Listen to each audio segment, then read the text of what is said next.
لە باکووری ڕۆژاوای ئێران لە نێوان دوو شاری تەورێز و ورمێدا دەریاچەیەک هەڵکەوتووە بە ناوی دەریاچەی ورمێ.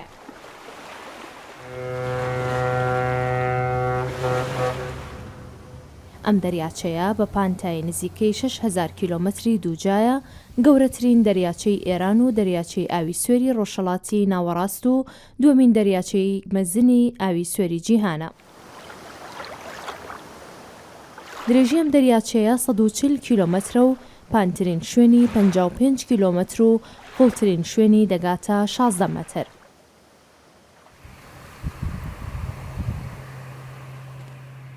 لە ڕابردوودا ئەم دەریاچەیە چەند ناوێکی هەبووە: ڕیما، چیچەست، کەبودان، شاهی، ڕەزاییە و دەریاچەی ورمێ.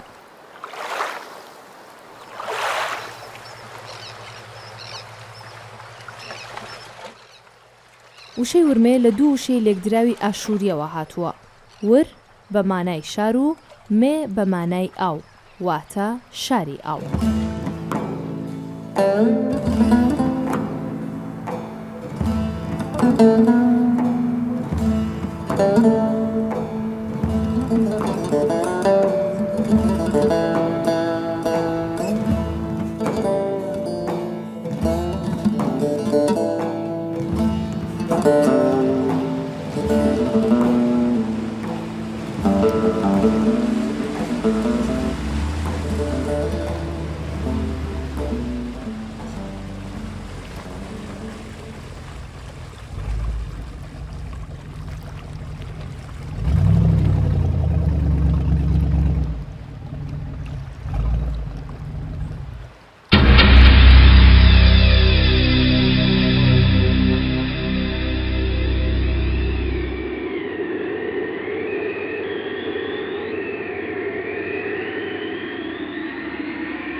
ئێرە بیابان نییە،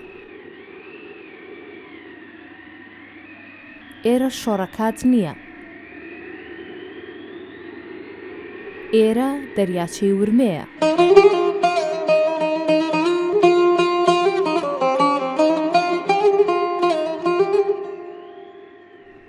بە هۆکاری جیاجیا لە سەدا 95 دەریاچەکە وشک بووە.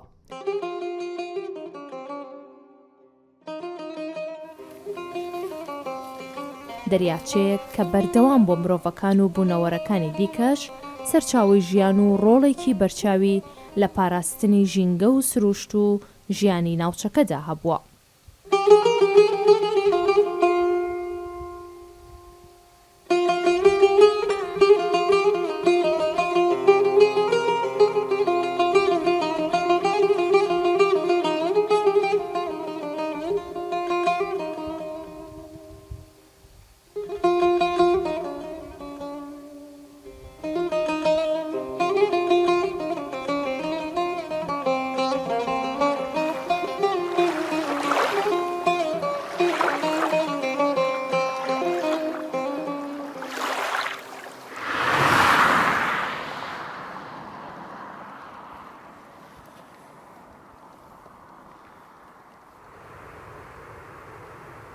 لە دەوروبەری دەریاچەکە 9 شار و 250 گوند هەن و لە ناوچەی ئاوڕێژی ئەم دەریاچەیەدا کە ڕووبەرێکی 52,000 کیلۆمەتر دووجایە 36 شار و 3,150 گوندی لەسەرە.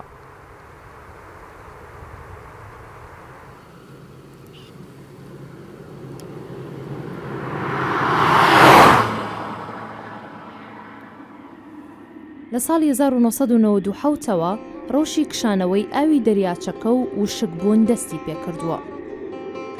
لە ماوەی 22 ساڵەدا هۆکارە مرۆی و سروشتیەکان کاریگەری چاواویان لەسەر کەمبوونەوەی بەرچاوی ئاوی دەریاچەکە و وشکبوونی داناوە.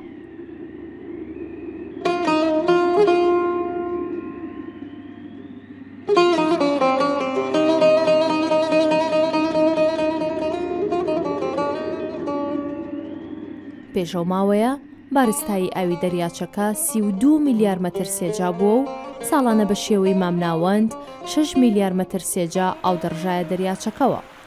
ئەم ڕێژە ئاوە بە ئاوی ڕووبارەکانی جەخەتوو، تەتەهوو، ئاجیچای، زۆڵ، باڕاندوز و چەند ڕووبارێکی وەرزی و هەمیشەی دیکە و کانی ئاو و ئاوەکانی ژێرزەوی و بارینی بەفر و باران کۆ دەبووە.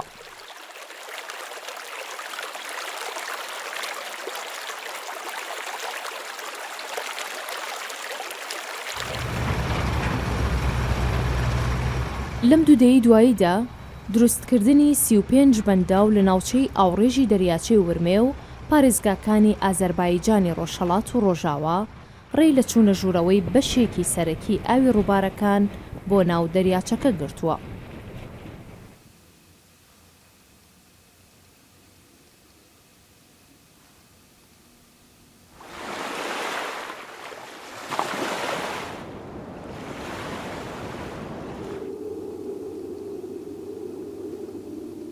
دروستکردنی زۆری بەنداوەکان بەبێ لێکۆڵینەوە وای کردووە ڕەوتی سروشتی ئەو ڕووبارانی کە ئاوی دەریاچەکەیان دابین دەکرد ئاڵوگۆڕی بەسەردا بێ و کاریگەریەکی زۆری لەسەر کەمبوونەوەی ئاوی دەریاچەکە هەبێ.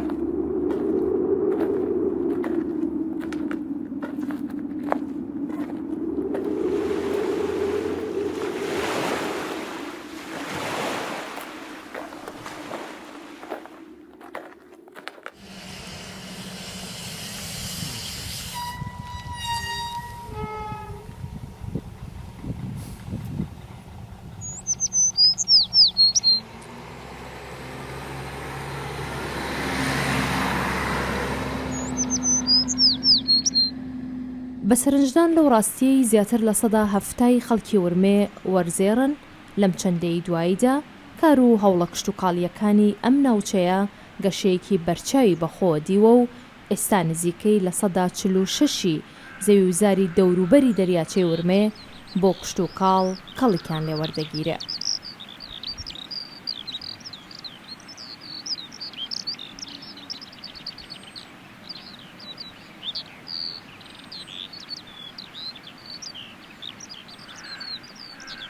نەبوونی بەڕێوەبردنی دروست بۆ کەڵک وەرگرتن لە سەرچاوە ئاویەکان لە کشتوکاڵدا و بەکارهێنانی شێوە کۆن و باوکەوتوەکان بۆ ئاوداشتنی کێڵگەکان ئاوێکی زۆریان دەویست و کەڵک وەرگرتنی نادروست و هەڵکەندنی زیاتر لە 70,000 چاڵ و بیری قوڵی نایاسایی خراپ کاری کردوتە سەر ڕژانی ئاوەژێرزەویەکان بۆ ناو دەریاچەی ورمێ بە شێوەیەک کە ئێستا ڕژانی ئەم ئاوانە بۆ دەریاچەکە بە تەواوی ڕاوەستاوە.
ساڵی 1989 پرۆژەی دروستکردنی ئۆتۆبان بە ناو دەریاچەی ورمێدا دەستی پێکرد و ساڵی 2007 کۆتایی هات. ئەم ڕێڕە و پردە 15 کیلۆمەتریە دەریاچەی ورمەی کردووە بە دوو بەشەوە. دووری 260 کیلۆمەتری نێوان ورمێ و تەورۆیزی کەم کردوتەوە بۆ 135 کیلۆمەتر.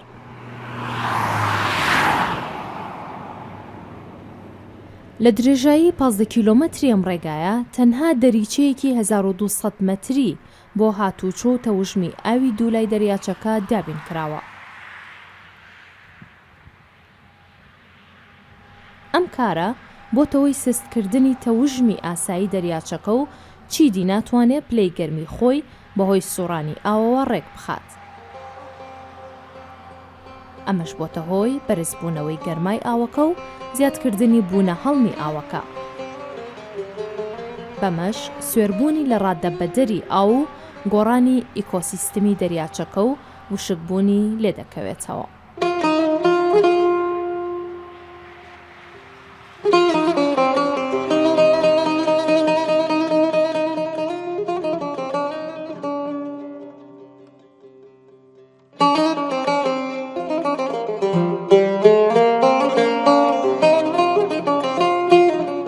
دەریاچەی ورمێ 102 دوورگەی گەورە و بچووکی لە خۆ گرتووە. دوورگەی شاهی یان ئیسلامی گەورەترین و تاکە دوورگەی دەریاچەکەیە کە مرۆڤی تێدا دەژی و 7 گون لە خۆ دەگرێ و 5,000 دانیشتوانی هەیە کە زۆربەیان وەرزێر و ئاژەڵدارن. بەهۆی وشکبوونی دەریاچەکەوە زۆربەیان بەرەو شاری ورمێ کۆچیان کردووە.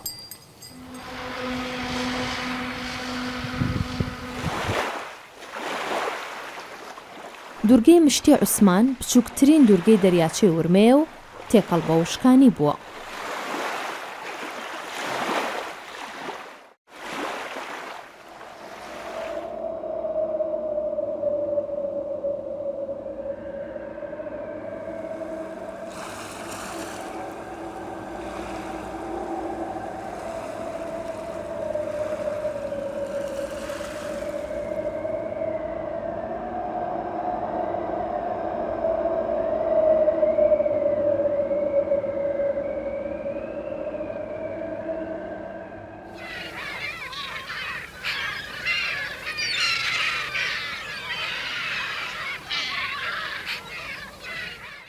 لە ڕابردوودا دەریاچەی ورمێ ماڵ و شوێنی ژیانی زیاتر لە 700 جۆرە باڵندەی خۆجێ و کۆچرا و گژوگیا، گواندارەکان، خشۆکەکان، لەشنەرمەکان، بەکتریەکان، وشک ئاوەکیەکان و قەوزەکان بووە.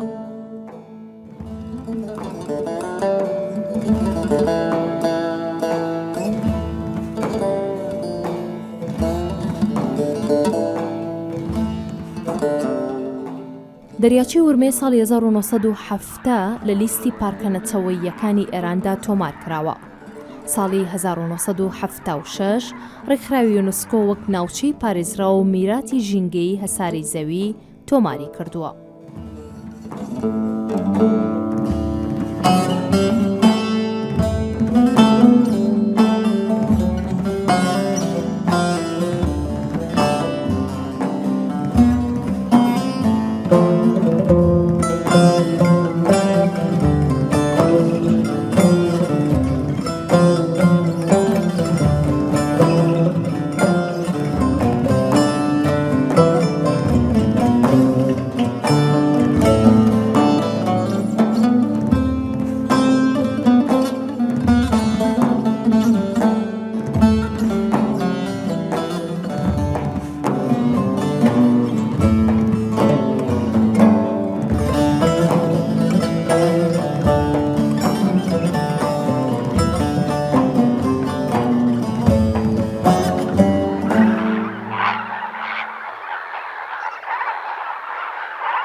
دەریاچەی ورمێ بە هەندێ تاڵاوی مرداو، ئاوی شیرین و ئاوی سوێر دەورە دراوە. هەندێ لەم تاڵاوانە بەهۆی فرەچەشنی بەربڵاوی بیۆلۆژیکی و ژینگەیی گرنگیکی جیهانی و نێونەتەوەییان هەیە.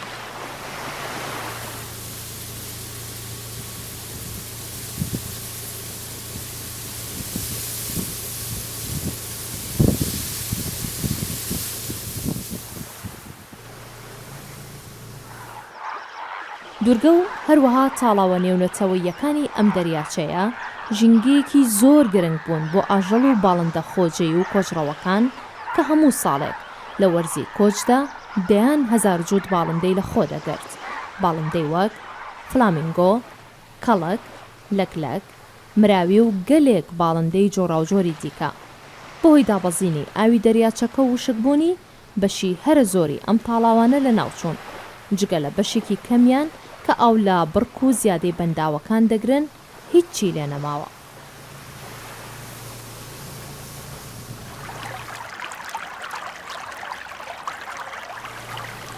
هەر بەم هۆیشەوە ئیدی هیچ نیشانێک لەو باڵندە و بوونەوەرانە نەماوە کە لەو دوورگە و تاڵاوانەدا دەژیان و وەرزی کۆچ دەهاتنەوە ئەم شوێنە.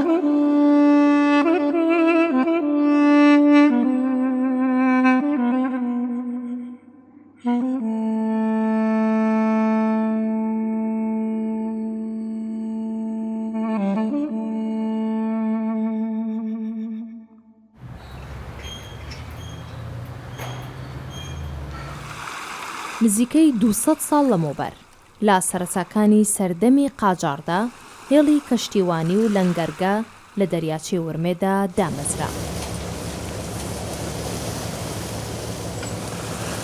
بەندەر و کەشتیەکانی دەریاچەکە ڕۆڵێکی گرنگیان لە گواستنەوەی کەلوپەل و گەشتیار و سەیران و سەفەری ناوچەکەدا هەبوو کە تاوەکو چەند ساڵ بەر لە ئێستاش بەردەوام بوو. بەڵام ئێستا بارودۆخی ئابووری، کۆمەڵایەتی و جوگرافی بەندەر و کەشتیەکان لەدەست چووە، جگە لە هەندێک کەشتی چەقی و لەنگەرە ڕزیوەکان هیچی دیکە نەماوە.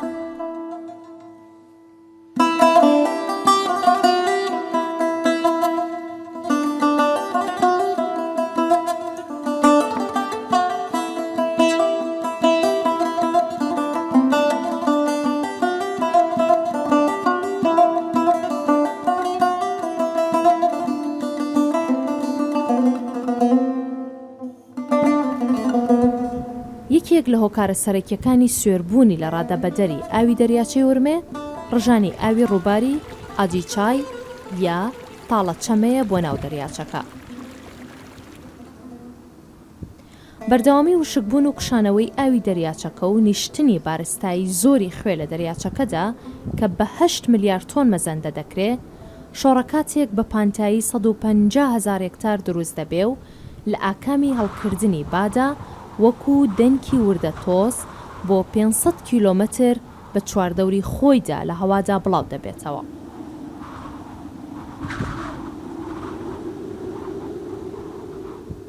ئەم کارەساتە ژینگەیە مەترسی گەورە بۆ دانیشتوانی شار و گوندەکانی دەوروبەر و بۆ گیانلەبەر و سروشت و کشتوکاڵی ناوچەکە بە گشتی دروست دەکات.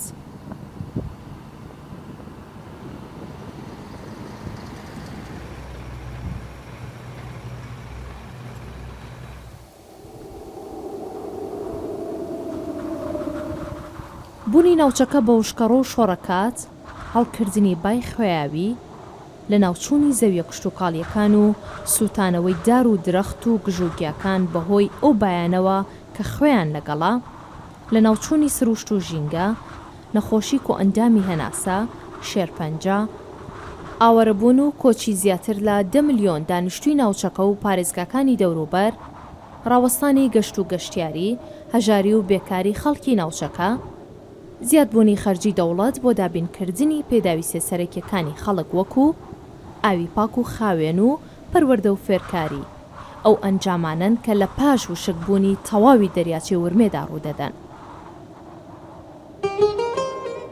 ئەگەرچی تاوەکو ئێستا هەندێک لەمانە ڕوویانداوە، بەڵام گەر ڕەوتی وشکبوونی دەریاچەکە ڕانەوەستێ و کارێکی دروست بۆ بژانەوەی ئەنجام نەدرێ، لە 10 ساڵی داهاتوودا هەموو ئەو کارەساتانە ڕوودەدەن کە باسمان کردن.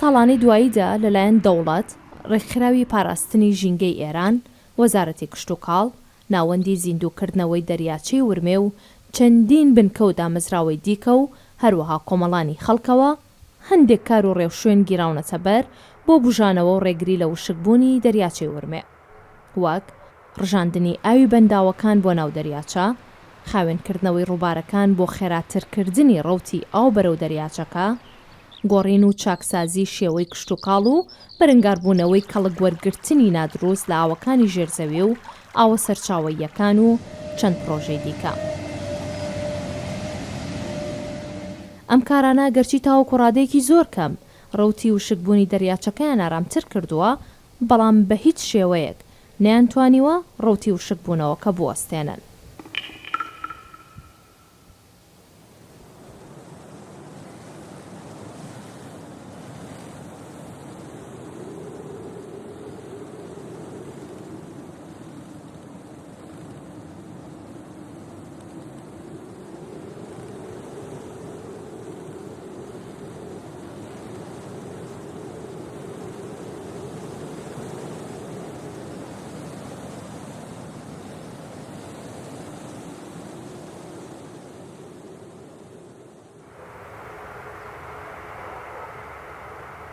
ورمێ شاری ئاو بە دانیشتوانی کورد، تورک، ئاشووری و ئەرمەنی کە بە درێژایی سەدان هەزار ساڵ لەگەڵ دەریاچەی ورمێ ژیاون و خۆیان پێوەگرتووە،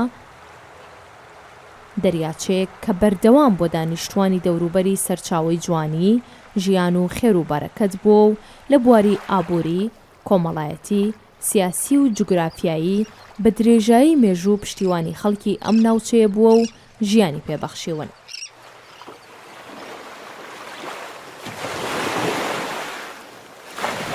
ئێستا دەریاچەی ورمێ پێویستی بە ژیانی دووبارەیە. هیوا هەیە دانیشتوان و خەڵکی ئەم ناوچەی و ژینگە پارێزان هەنگاوێکی جددی بۆ زیندوو ڕاگرتن و بەردەوامبوونی ژیانی ئەم دەریاچە ژیان بەخشە هەڵبێنن.